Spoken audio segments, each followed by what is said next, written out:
What's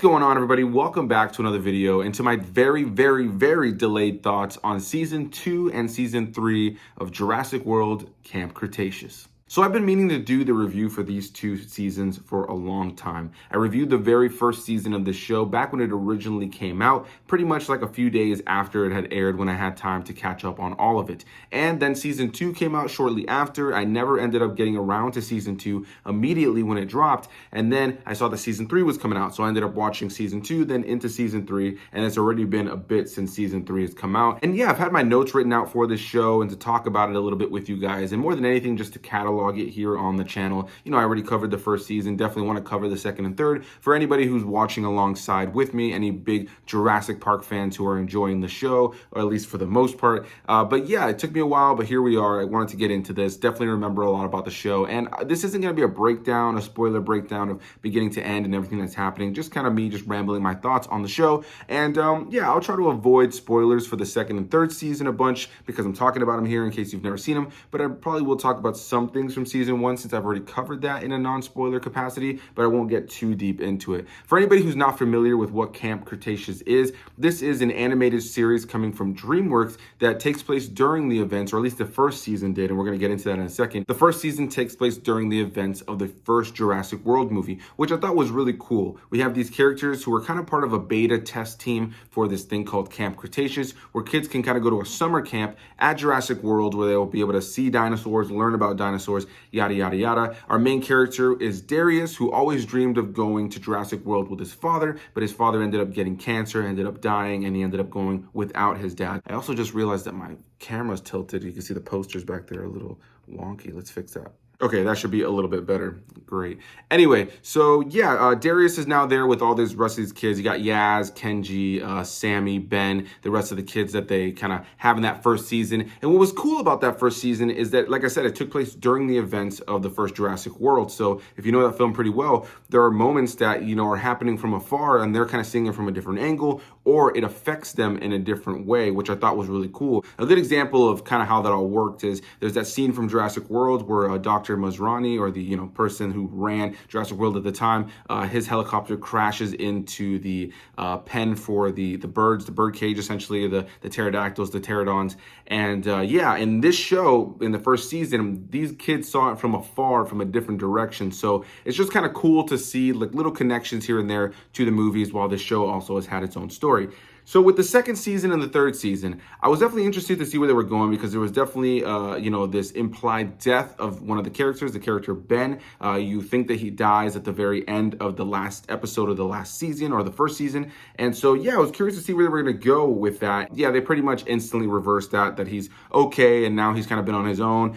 So him and Bumpy are now kind of just badasses of the wild. Bumpy's grown very quickly. He's a lot bigger and he's been with Ben this whole time. And eventually Ben ends up connecting with the rest of the gang. And yeah, each season now has had some sort of, new characters that have come in and kind of cause issues for the kids that aren't really there to help the kids. Sometimes the kids, are excited. They think, finally, we're going to get off the island. We have some help. But pretty much every time there is some sort of issue there for them, these people typically have some sort of agenda on the other side of things. And so that's kind of been what these seasons have been, that kind of have just continued to keep these characters on the island. And what they've done essentially is that the end of the first season and the end of the second season are pretty much undone within the first 10 minutes of the new season every time, because they kind of are reversed. You know what I mean? At one point they're on a raft and they're about to get out of there. They're finally going to get out of here. The last season ended with them finally building this raft and taking off. But then the next season starts and they're literally brought right back to shore, and they have to kind of start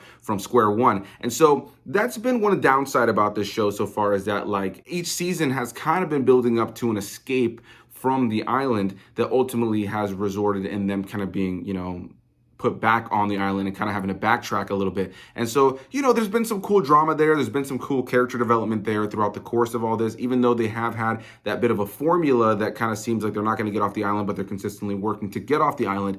I have really enjoyed the small moments between the characters. Now, one thing I talked about in the first season review was that there's definitely an element of this being a lot more for a younger audience in the sense of how these characters are speaking. There's definitely a trendy way to the way they speak. Very, I guess, Gen Z, millennials, depending on who, you are and how you view those individual groups, but definitely very Gen Z in terms of the trendy things that they're saying. You have the one girl who's like a social media influencer and the way she talks and the way she wants to be kind of taken seriously, even though she's kind of a joke and kind of annoying and she's very selfish. You have that character. Then you have like the rich kid who, just thinks he's really cool and that nobody really likes him. Kenji, who's just super annoying, easily my least favorite character in the show. There's definitely things that are said throughout the show that feel very much for a younger audience today. And this 100% is for a younger audience today. I'm definitely not the target demographic, but as a longtime Jurassic Park fan, I think this show does definitely deliver on some fun Jurassic Park elements. It's nice to hear the score from time to time. There has been a couple moments where I've been really engaged in what was happening because the music was just right. There was some cool dinosaur action going on, and I think that that's where the show really shines, is some of that dinosaur action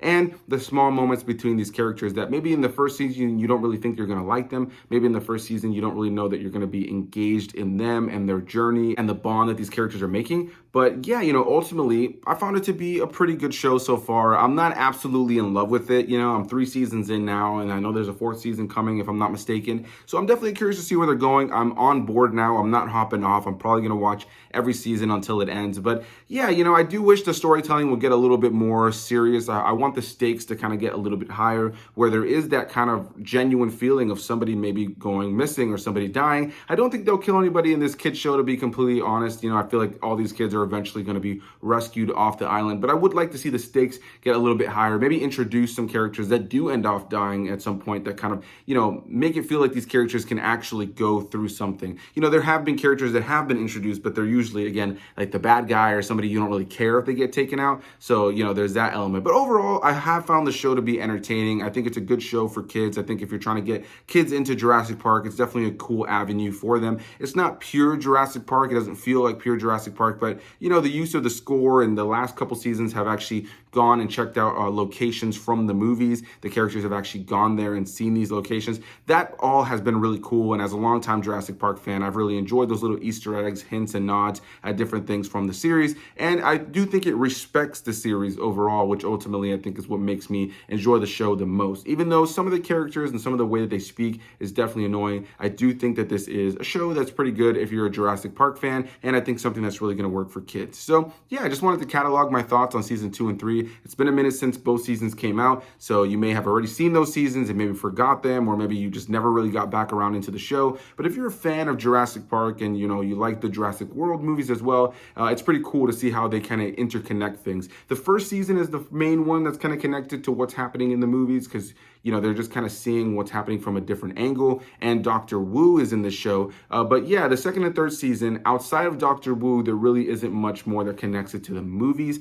But I have really enjoyed the way that they have been building Dr. Wu as this villain, more so in this show, I think, than they have even in the movies. Obviously, he is the villain, he's the guy making the dinosaurs, so he's kind of gone down a dark path. But this show has really leaned into him being, this actual bad guy, and we get to see a little bit more of his malicious plans and his viewpoint on kind of wanting to, recreate these incredibly dangerous dinosaurs, and his kind of lack of care, which I think is pretty cool. So I actually didn't expect for this video to be as long as it is right now, but I didn't expect this video to be as long as it is right now, but a big thanks to you guys for watching. I genuinely appreciate it, and I'm going to let you go now. Thank you so much, and I can't wait to hear what you guys have to say about the show.